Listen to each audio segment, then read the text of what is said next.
They're taking the hobbits to Value City. Whoa! They're gonna get new furniture. That's epic, Legolas. Anyways, yeah, I've been trying to make this video for 4 attempts now. This is my 5th attempt. Things just keep coming up. Things just keep stop recording. That wasn't proper English, but I don't really care. This was originally just gonna be a collection video of my Lord of the Rings stuff, but I decided to kind of make it a Toyline overview because I think I have some pretty decent representative samples of all the different Lord of the Rings figures I've done. So yeah, this is my little collection here. This is everything I have from Toybiz Lord of the Rings. I really like it. I really like my little collection. I only went for like one figure of each character. This is my only Legolas I will ever own. I have no intention of getting duplicates of any other characters. Besides, I want Merry Pippin. I said it like it's just one person. I want Boromir. I want Treebeard, and I want Gandalf the Grey. I know it's still Gandalf, but you know what? It's kind of different enough. But yeah, I just want to kind of talk about these because Toybiz, man, they made some awesome stuff back in the day. And just looking at this Legolas, this thing is amazing. Oh my gosh, in my previous takes, it was focusing on Legolas's face, and now it's focusing on Theodred's face back there. Oh my gosh. Come on, get in on little Orlando Bloom. Oh man, this is going to be a wreck. Anyways, this is the Legolas I have. I don't know the exact version of it, but you can see a lot of the older Lord of the Rings figures definitely heavily relied on an action feature. And this one certainly does, but it's a very good action feature. So he's very nicely articulated. Like, he has double-jointed knees, he has ankles, he has toes, he has a lot of motion. But he also has... Come on, don't fail me now. Come on, up. I don't like his arm joint because it only goes in 2 positions. I don't feel like either of them are correct. Anyways, there we go. He's all primed and ready. Now it's focusing in on Sauron. Oh my goodness gracious sakes alive. Let's pull back on his bow, and... Oh. All my other takes, he fired the bow, but not on this one, because of course not. Oh, there we go. It's sort of fired, because he actually has a little elastic actual string right there. He will actually fire the bow, because see what it is. He gets a very loose grip right there. Very loose grip. And then when you press the button on this back, it moves his arm. Lets it go. And it's supposed to fire more, but I kind of have it tilted up, so the friction is not making it go all the way. But all of my other attempts, believe me, it actually fired about a foot. So that's pretty nice. It's still focusing in on Theodred because, of course, yeah, really nice figure. I do like that. I'm not going to show off every figure like that because I can't. Man, this video has been taking me way too long already. But yeah, let's talk about some of these. Let's zoom in on some. So let's talk about these. I got to show these off, though. The Frodo and Sam that I have decided to add to my collection. These are the Mount Doom versions. Because, hey, you can have Frodo go... Then after his admission of love, Sam's just like... I don't wanna... And then, you know, he's like... I can't carry it for you, but I can carry you. Oh my gosh, it's so adorable. Yeah, I really like these guys. They're really superposable. They look really nice. They look so much like the actors. I really do enjoy these figures. The bases are nice too. That's where the sound comes from. The audio quality is not the best. It's not the batteries. I can tell you it's not the batteries. It is the audio quality itself. It's just not that good. But hey, it's an early 2000s action figure. It looks beautiful for being what it is. Let's talk about this little Golem I got in the P.O. box. Because it's a little Golem. Look at that. It's adorable. It's from the smaller line of micro figures they did, I believe. And then here is the superposable Golem, or Smeagol. As he's most likely... the package called him Gollum, but look at that face. That is Smeagol right there. He's got the big eyes. He's got, he's smiling. It's definitely Smeagol.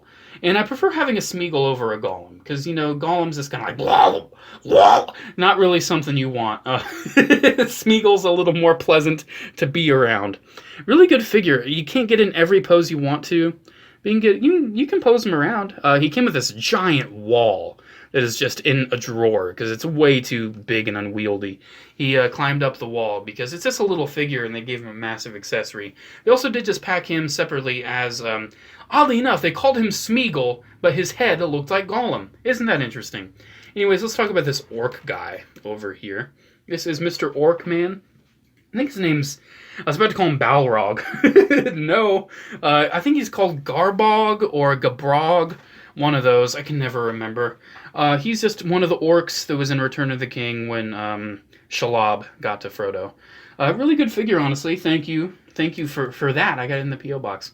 And here's King Isildur right here. Oh, who's Isildur's heir? I have no idea. Who's his heir? There will be no King of Gondor. Oh, whatever. Anyways, this is the Isildur figure. It's really nice. I really do enjoy it. It doesn't look too much like the actor. Initially, they did struggle with the likenesses. But one thing I want to mention is this clip of Aragorn to King Theoden right here. Watch this. A great host, you say? 10,000 strong at least. Plastic toys of your lordship. From your skull, scanned in a small dark room, my lord.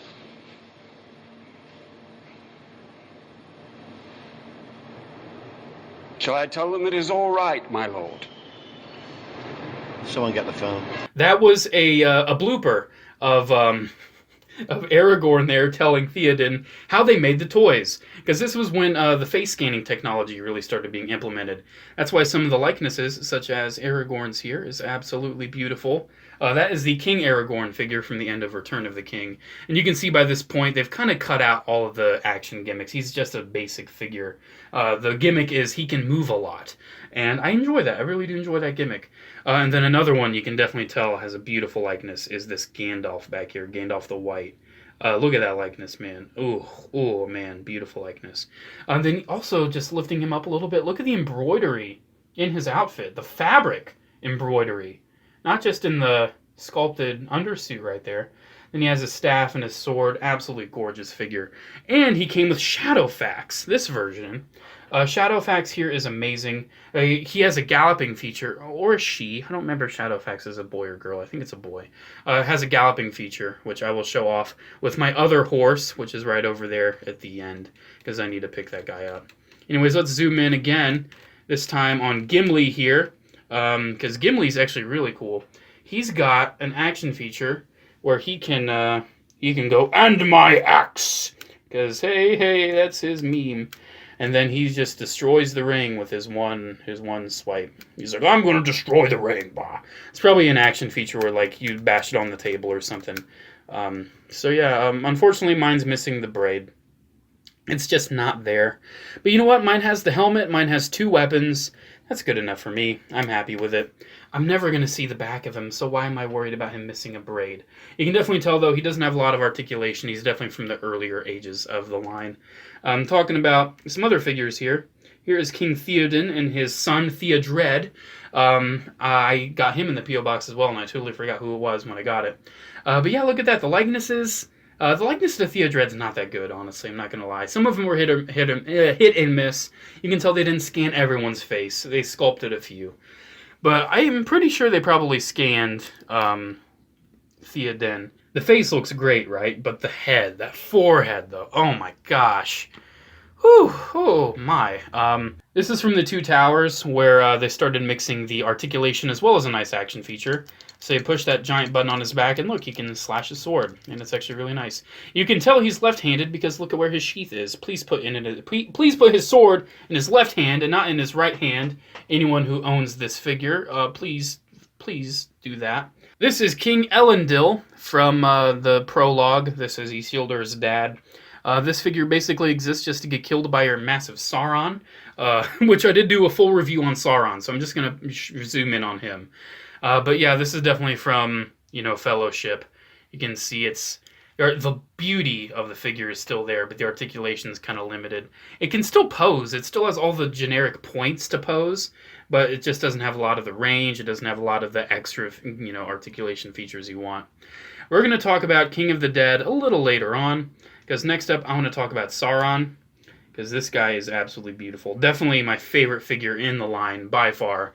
I want to get the massive Treebeard. I will do a full review of Treebeard winner if I ever get him. He talks. He's massive. Very decent articulation. He's definitely from the Fellowship line because he can't move sideways at the knees. Or at the elbows, I believe. No, he can move sideways at the elbows. What am I saying? But yeah, he doesn't have sideways knees or like a thigh swivel. But still, look at that, man. Absolutely gorgeous. Great figure. Highly recommended. He's probably my favorite from the whole line. So we only really have a few more figures to really discuss, and I want to pick all these other ones up. So next up, I want to talk about Witch King. Oh, the boy. This is the leader of the ring wraiths.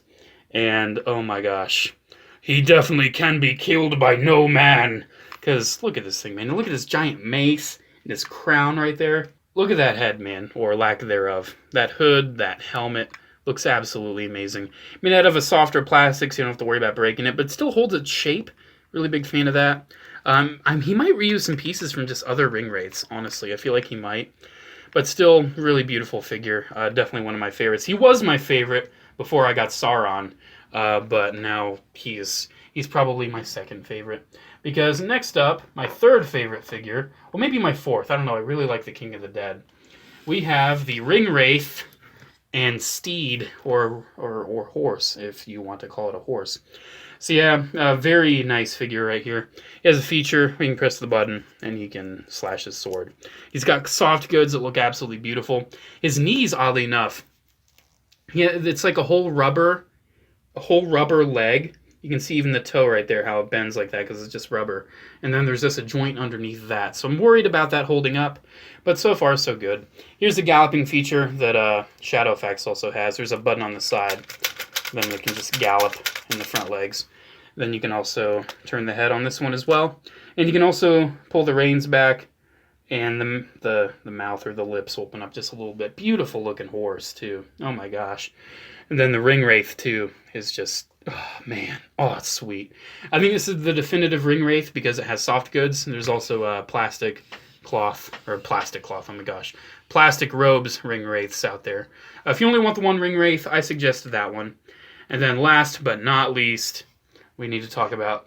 actually, no, there's one more I need to talk about. I'm saving Saruman for last for a very good reason. There is the King of the Dead from Return of the King. Definitely outstanding figure. Very wonderfully articulated. He's pretty much got all the points of articulation you would want. Even has a little bit of an ankle rocker. I mean, he is super posable. The helmet's not super accurate, but I'm not too concerned about that. The likeness to the character is pretty nice. He has a little bit of paint on him, which I appreciate, but he's mostly unpainted because he is glow in the dark. Let's look at that and see how glowy in the darky he is. So here is the King of the Dead, glowing nice and bright. Look at that. You can see the details. Oh my gosh, you can especially see the skeletal parts of him. Man, this is one of the best glow-in-the-dark figures in my collection. It's coming off really nice and bright on the camera. Even brighter on the camera than it is in person, honestly. But still, it's glowing, man. It's glowing. It actually has a little bit of a radiating light coming off of it. My favorite glow-in-the-dark figure in my collection by far.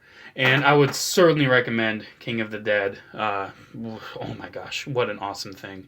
There's single-carded, and I got mine in the Kings of Middle-earth set. But as you can see, the glow-in-the-dark does fade, because I did bake it under my lights. Because if you put it under your lights, like say here, let me find one of my lights. Oh my gosh. There, let's bake him a little bit.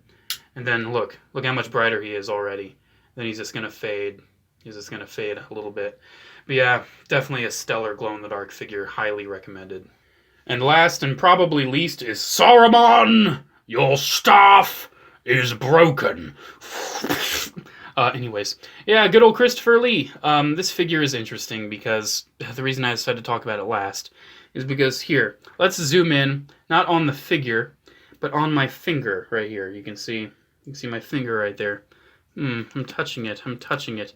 Ooh, what's that? Is my finger looking a little greasier? Is it looking a little ickier? Look at that. I don't know if you can see it.